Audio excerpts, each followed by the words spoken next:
Welcome to another episode of the Above the Business podcast. My name is Bradley Hamner, your host. On today's episode, we have Lior Arussy. He's the author of Dare to Author and many other books. You're going to want to check him out. Go to liorarussy.com. You can see he is a very gifted speaker. We talk about a number of different things from strategy, coaching and training within your team members. And you're going to see the wealth of experience he has in working not only himself in business, but also in working with businesses from all kinds of different levels over the last 20 years. I think you're going to get a lot out of this episode. There's a couple things that I specifically picked up that I think you're going to get a lot out of is what is the two main drivers of team member success, fulfillment, and engagement. We talk about that. And then number two, why he believes training is a word that we should not use in our vernacular. I'm going to get a lot more out of this episode. Actually, I don't like that last sentence. All right, without further ado, here's my conversation with Lior Arussy. Lior, welcome to the Above the Business podcast. Thank you very much for having me on the podcast. Excited to have you. Well, I'd love to start with background and origin stories. So why don't you take people back and tell us how you got to where you are today? All right. So started my career after MBA at Case Western Reserve in Cleveland, Ohio, with two startups, technology startups, one that did very well. We went public, one that didn't do well at all. From there, I moved to HP, where I was the head of the Internet Security Division, global responsibility, another technology company, NICE, which is in the call center space. And then in 2003, I started my own consulting business called Strativity, which focused on two areas, helping organizations to become customer-centric and maximize relationship with the customers.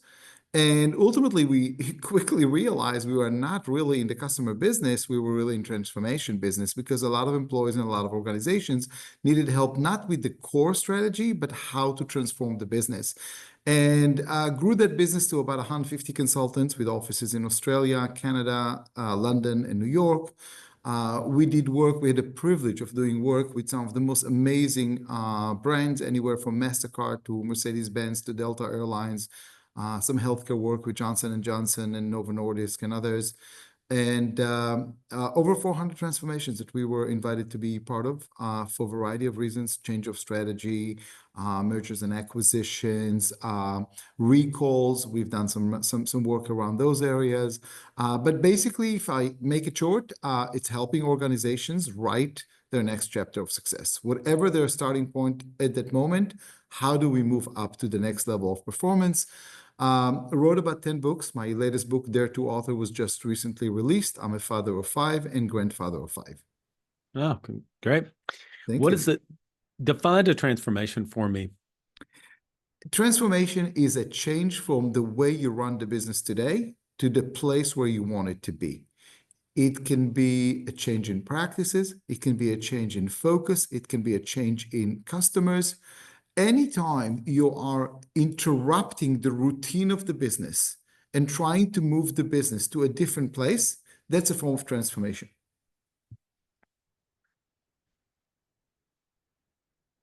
How do we balance everybody that listens to this podcast, small business owners, entrepreneurs. Mm-hmm. You don't have to tell an entrepreneur to make a change. We chase shiny objects and squirrels all day long. That's what we love to do. Yes. The problem is we do that. I think that's one of our greatest strengths, and it becomes yet our greatest weakness because we constantly change. We constantly change. We read books. We read your book. We read Patrick Lencioni's books. We read Jim Collins' books, and we're like, oh, new idea. Hedgehog concept. We're going to put in the hedgehog concept. I'm just coming up with ideas right at this point. And I just keep on and on and on and on and on. So how do we balance the need for transformation, yet at the same time, on the other side, making sure that we're not just constantly being addicted to change? So I have to tell you, as an entrepreneur myself, okay, I live through that all the time because we get bored very quickly. We're idea people. And we get bored. And the hardest thing for me, and I got that as an advice from a friend, was to actually processize my methodology and actually hand it to other people to execute. We don't necessarily know how to do it well. We don't like to do it well. There's always a better way. And I have to tell you, this was my defining moment where a friend told me, if you're not going to teach other people to do that, and you're going to trust them to do that. And when I had 150 consultants out there on the road doing this work, you freak out. Like, what if they make a mistake? Well, I can do that better. And all these type of fears that entrepreneurs and small business owners have. Guys, if you don't learn how to process it, you'll never grow. You'll never be able to build a business that way, and you'll never get to the margins that you want because you're the most expensive resource in your organization. And I had to learn to build it. And I tell you what I had to accept is that the 95% that my employees give are good enough for 95% of my clients. And I don't always have to be at 150% for every client all the time. And it's a tough one. It's not the natural gut place of a lot of entrepreneurs, but heck, you're not going to grow.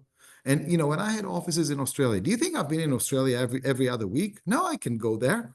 I trusted a person. I handed them the methodology. I spent time doing methodology and describing it and scripting it and so on and so forth. And they did an amazing job. And I would visit there once a year, and it was great. So, guys, not everybody has to have change all the time. And I'll tell you more than that. Your employees are going to get tired of that because, your employees need some kind of stability also, not just your customers. Yeah.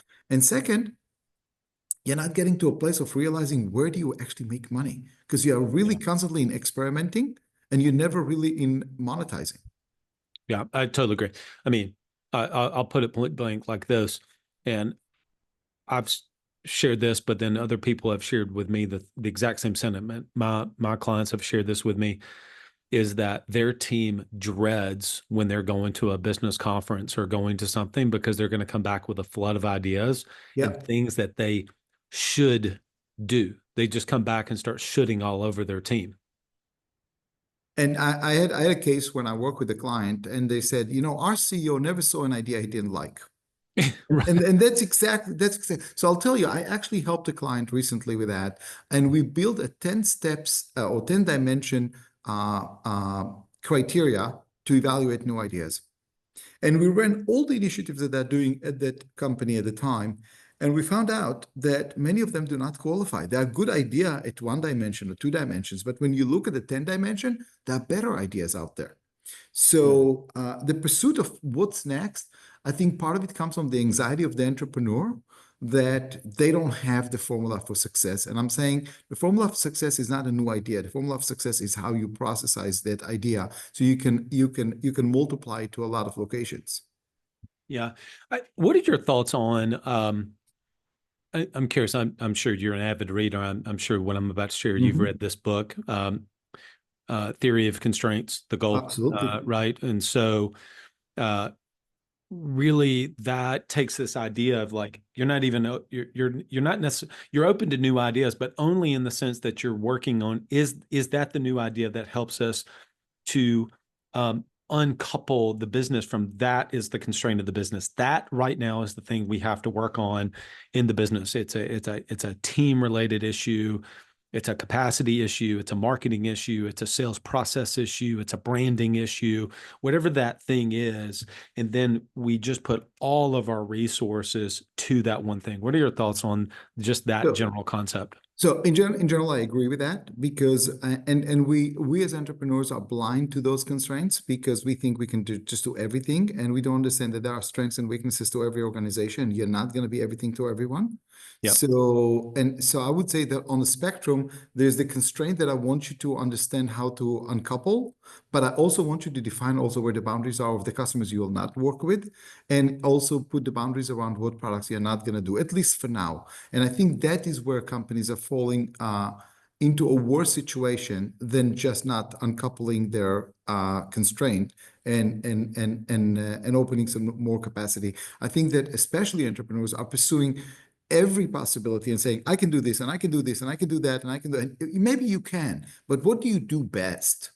Yeah. What do you do best? So for me, maybe you look at it as a new version of the theory of constraints, but I think the way we flow customers into the business is actually contaminating our ability to be profitable and to enjoy it because we just pursue sometimes business for the sake of business without really looking at, is that a good match? And I'll give you an example.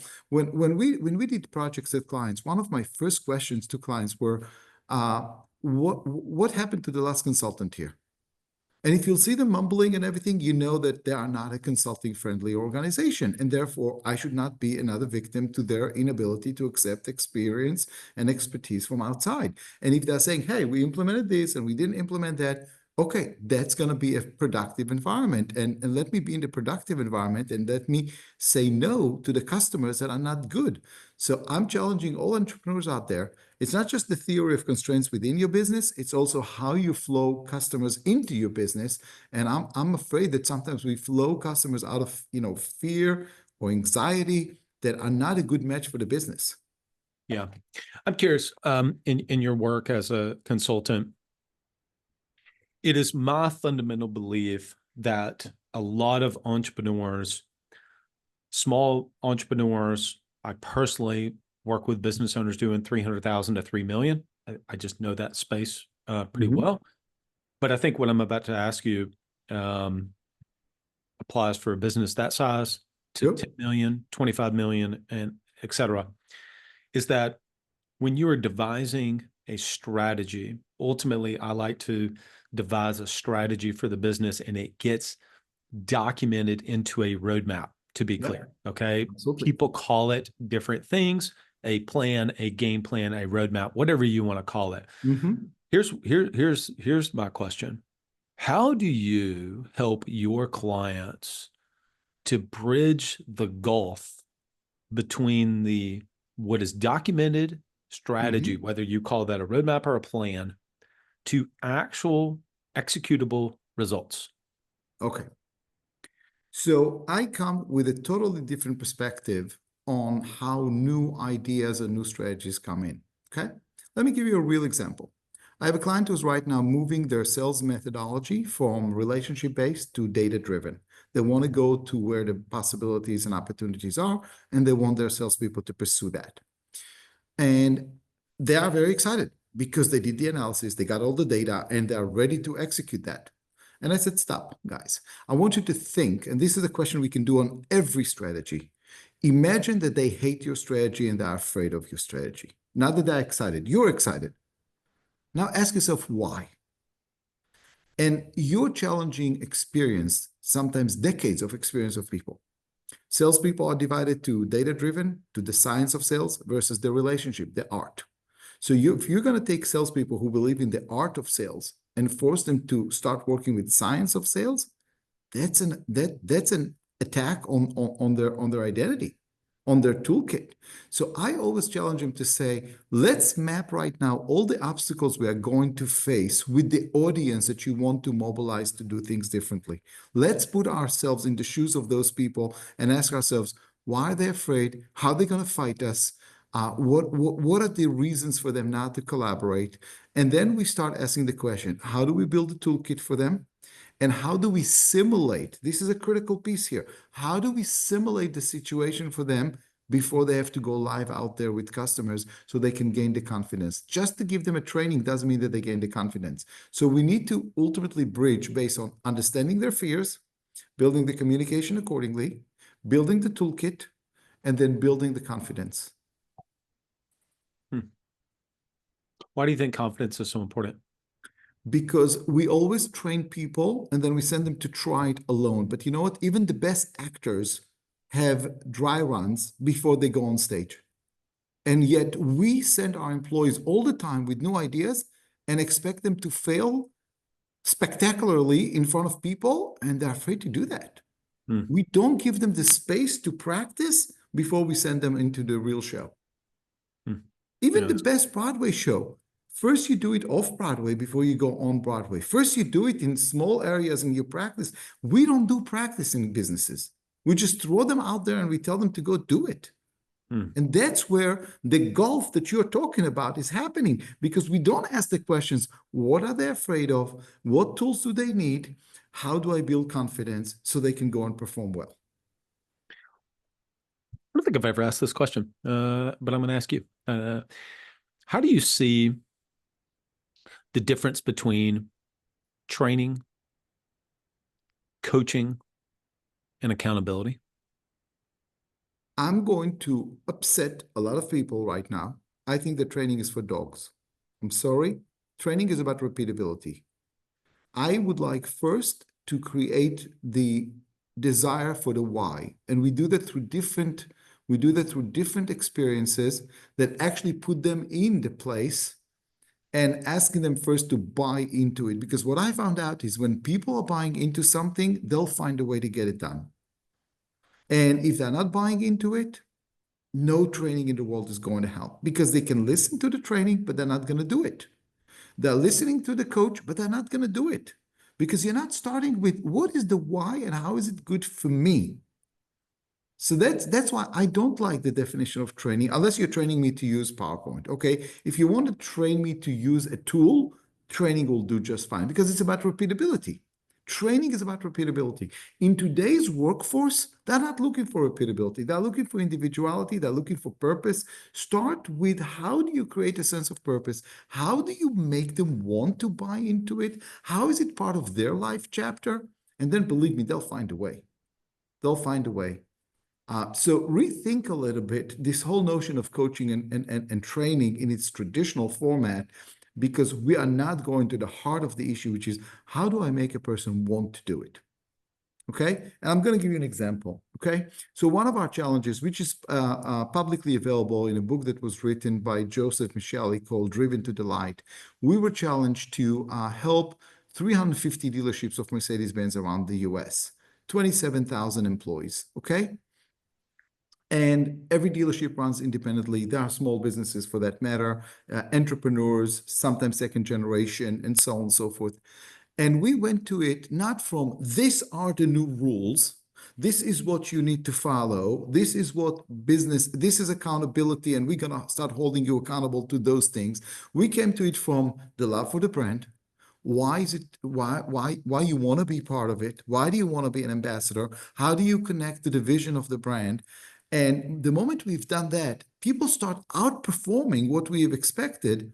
And we had goals of becoming number one in customer satisfaction. We achieved that. We had goals in improving profitability. We tripled profitability within 2 years by activating people, not by training them. We inspired them. We connected them to a mission. We connected them to something bigger than that. And then they'll blow up your numbers. I remember sitting down with one of the dealers' owners, and he said to me, I didn't know my employees can perform that way. I said, yeah, and you probably were the obstacle for them to reach that high because you didn't give them the runway. You didn't give them the space. You didn't inspire them. So especially with Gen Z as employees, when a lot of entrepreneurs are struggling how to motivate them, inspire them first. Give them a cause, give them a sense of purpose, show them there is an impact. I have to tell you, in employee engagement studies that we've done multiple times, that two drivers to mobilize employees, two drivers, not the benefits you're giving, not having a friend in the at work at the workplace, not number of vacation days, two drivers. I understand the impact I make on customers, and I have the tools and authority to get it done. These are the two drivers that drive performance at organizations. I understand the impact. So basically, they're able to tie the work that they do to then how it benefits the end user, the customer. The human being, yes, yes. Okay. And then the second is? I have the tools and authority to get the job done. I'm basically equipped. Yes, I'm going to give you a practical example. In the automotive space, I convince certain dealer owners to pay technicians. Technician works in the bay. They don't see customers, right? They see cars all day long. I convinced dealer owners to pay the technicians a 1 hour extra a week to stand outside when people come to pick up their cars and shake their hands and say thank you for the business. And you know what? That increased retention of technicians significantly. Why? Because they saw a human being. They could make that connection. It was not just a car. You understand what I'm saying? I do. 1 hour, and they increased retention of the people. So if we don't call it training, I mean, I'm getting kind of practical here. Sure. But you hire a new salesperson and you have a product ecosystem of 3 products, 5 products. Yeah. Or if you work for Mercedes and Mercedes rolls out the new electric, E-Class, whatever that they have, I mean, ultimately they need to learn about the new product. I mean, what do you literally call it? Teaching? Correct. So some people call it indoctrination. I don't know that I like that term, but I'm calling it an experience. I'm creating a learning experience for them. I want them to feel it. I think that in every learning experience, if you want it to stick, it has to be emotional. If it's not emotional, it's not going to stick. Because as I wrote in my new book, in Dare to Author, we don't live in data. We live in stories. We live in stories. So make the story inspire them. Make it emotional for them. Explain to them why is it good for them, not just what it's good for you. They'll pick up the rest. Did anybody train you on Facebook, on Instagram, on no, we picked up the training because we understood that it was good for us. So Yeah. when they understand why it's good for them, when they understand the story, they'll embrace it faster than you want it to be. Yeah. I think this is I think this is fascinating because I do believe I didn't know that we would go here, but I actually think that this is incredibly important what we're Let's talking go. about because truthfully, my belief is business is a team sport. And so if you're going to Mm-hmm. do business, I respectfully know people who are solopreneurs. I just don't buy into that idea. I think if you're Mm-hmm. wanting to do something big, you've got to do it with with a team, right? Absolutely. And I think team is really important because your team is made up of now, especially and going to be increasingly this way, employees. So in the States, W-2 employees, but Yeah. then also fractional contractors Yeah. that are, paid as independent contractors around the world. I mean, I think of all of those people as the team. Mm-hmm. My team that helps produce and edit the podcast, puts it, they're part of Sure. our team. They're Sure. independent, contractors with that. And so whenever you are pulling people into what you do, right? It is something that all of us as owners and entrepreneurs is that we struggle with, I think, is that we have this unique ability as the entrepreneur to have this amalgamation of different skills. And we struggle at times. Now, some people are easier or can do this better than others. I can think of a couple, of my clients and people that I know, peers, that seem to have a gift of a teacher, have the gift and to be able to break complex ideas down and Mm-hmm. pass that on to the team. And then I see other entrepreneurs who are so incredibly ambitious and motivated and driven, but they struggle to pass on, as you're saying, the experience and the story to the team. And the team becomes very inspired and excited to go about on the Yeah. vision of where the company's going. But when it comes down to their role, they Mm-hmm. feel ill-equipped. Does this make sense? Right? It They does. feel like, yes, this is what I'm joining. Now what do I do? And it's like, Right. oh, but that's not what I want to do. So help us, the small So business owners. I'll share with you a small interesting story that I captured also in Dare to Author. So I believe that storytelling is a leadership tool, and I believe that people will only follow you based on your story, not based on your facts, not based on the money you pay me, and so on and so forth. So listen to this. If you know Vegas, I was at the Aria Hotel doing a conference, and the CEO of that company, we were behind the scenes, ready to go on stage and talk. And the CEO caught me, and he's a banker. Said to me, I want you to coach me on how to present because, people listen to you and people don't listen to me. And, I'm dry and I'm not interesting and so on and so forth. And I said, really, you want coaching from me? He said, absolutely. I said, I'm going to coach you right now if you're willing to test something with me. And he said, what is it? I said, why do you love this company? Tell me, why do you love this company? Why do you wake up in the morning and be willing to subject yourself to all the difficulties? And he told me the story. And I said, here's what we're going to do. I want you to abandon right now your slides. I want you to go out there on stage and I want you to tell them that story. And he said, what? Why would they care? I said, just watch. Just watch. And you could hear a pin drop. When Hmm. he told the story, it was emotional. His speech went up. It was connecting. He and then after that, whatever he asked them to do, they'll do it. They'll do it. They loved it. He came back. He was energized. And I think we are underestimating the power of our emotional journey, our emotional story. Be a bit vulnerable. Share with them some of your failures. Entrepreneurs have some failures. Heck, my first year, I failed so miserably, you could not even scrap me from the floor. Hmm. And I share that with my employees. And you know what? People don't want invincible leaders. They want vulnerable leaders. They will follow vulnerable leaders because they look like them, because they are connecting with them. If you're going to portray the invincible, I know it all guy, then you don't need me. When you're vulnerable, you need me.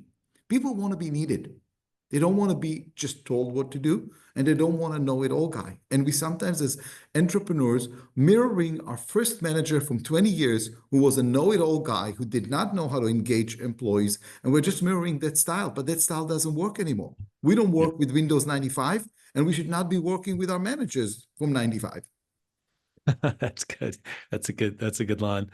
Tell me about your book, Dare to Author. How did that come out of you? Obviously, you've authored many other books, which maybe you can certainly share with our listening So audience. But how did this book come about? It was an interesting confluence of a couple of things, but I'll bring one example. I was stopped in the middle of Manhattan by a guy who hugged me and said, Lior Arussy, you inspired me so much. I heard your speech and I said, thank you. And he said, you inspired me to get divorced. And I'm like, what?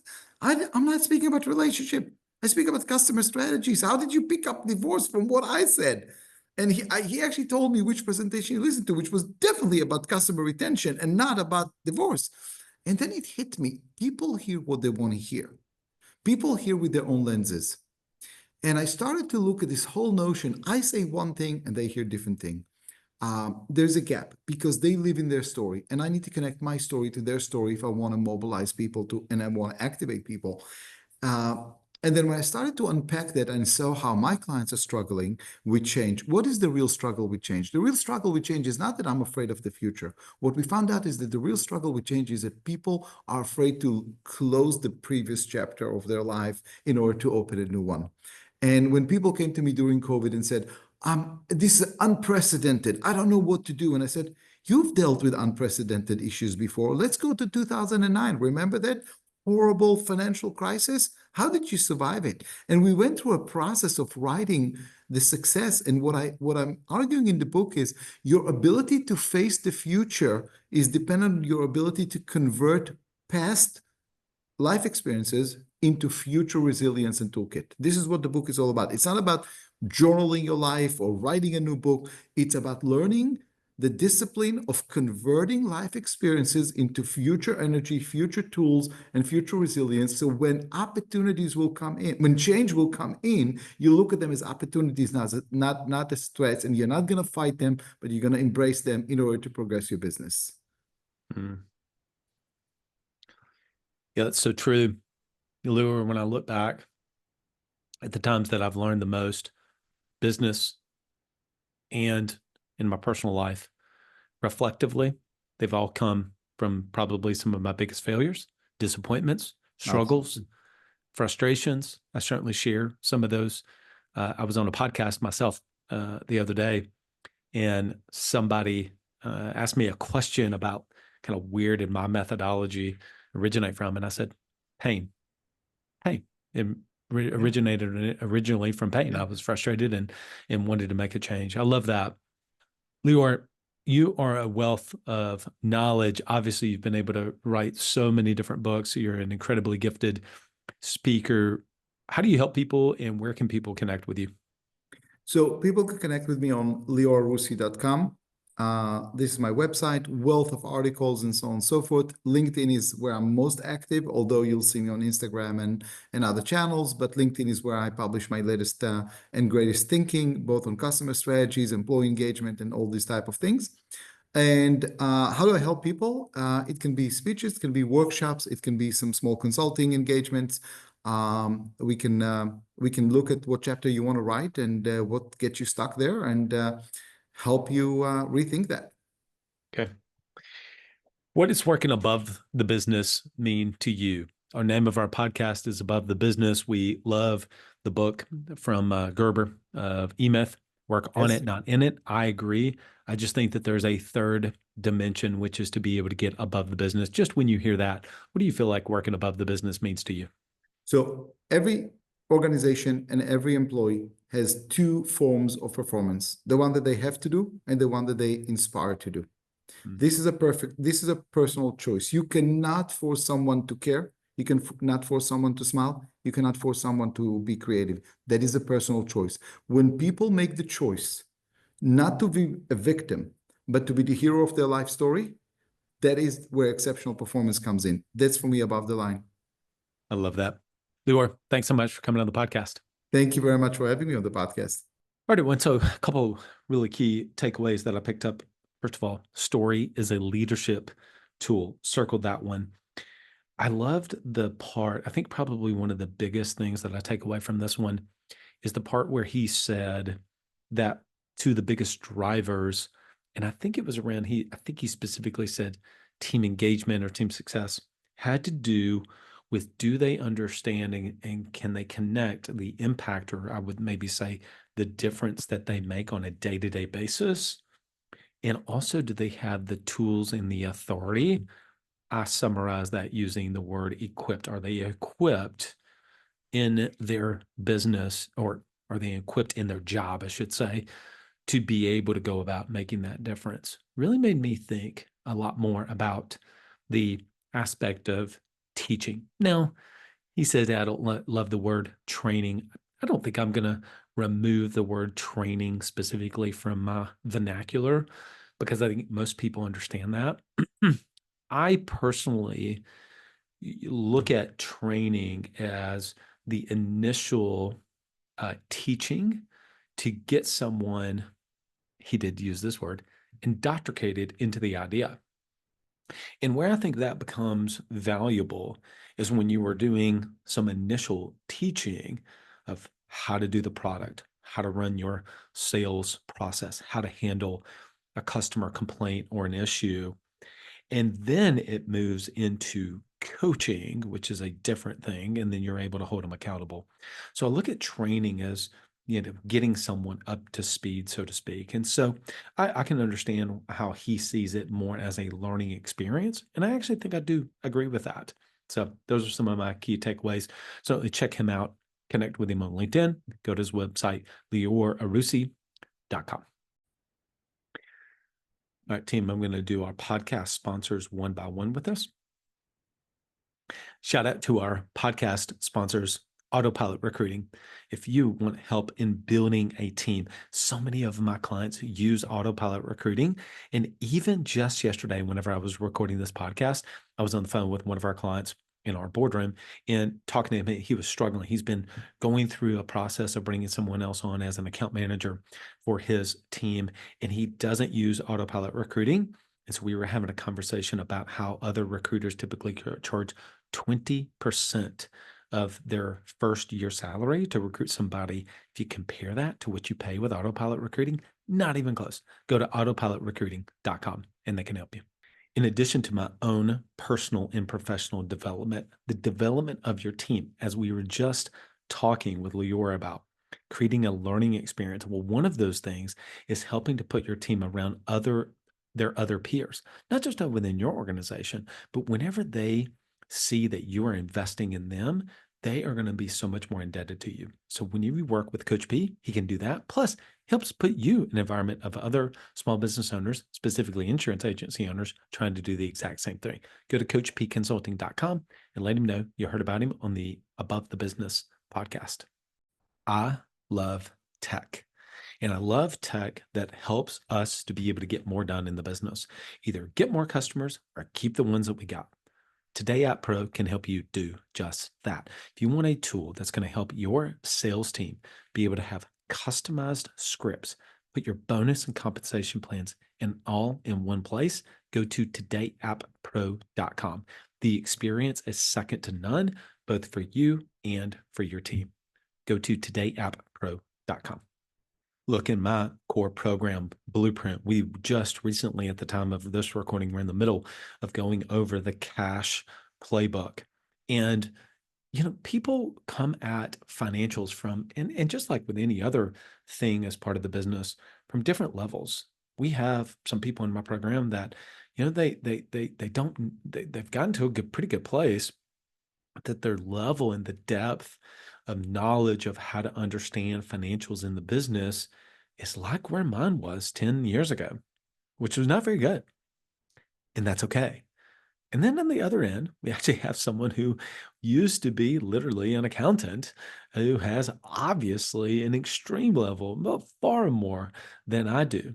Regardless of where you are in that spectrum, if you're an insurance agency owner, go to club.capital. They can help you to get control and get on top of your financials and use that information to not make emotional decisions, but make data driven decisions that can accelerate the growth and the profitability in your personal income into the business even greater. Go to club.capital.